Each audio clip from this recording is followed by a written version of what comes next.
আজকে বানাবো সরু চাকলি পিঠে। এই সরু চাকলি পিঠে চাল আর বিউলির ডালে করলে কিন্তু খুব সুন্দর হয়, আর পিঠেগুলো কিন্তু খুব সুন্দর উঠেও যায়।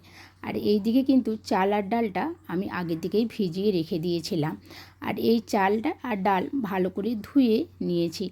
এইদিকে মিক্সির জার নিয়ে নিয়েছি, চালটা আর ডাল দিয়ে দিচ্ছি। এই চাল ডালের মধ্যে কিন্তু একটু নারকেল কুড়ো দিয়ে দিচ্ছি। আমি কিন্তু সরু চাকলি পিঠে করলে এইভাবে নারকেল কুড়ো দিয়ে বানাই। এদিকে এটা পেস্ট হয়ে গেছে, আর একটা পাত্রে কিন্তু আমি ঢেলে নিয়েছি। আর এদিকে স্বাদ মতন একটু কিন্তু আমি নুন দিয়ে দিচ্ছি। একটু করে জল দিয়ে ভালো করে কিন্তু বাটারটা কিন্তু বানিয়ে নিচ্ছি।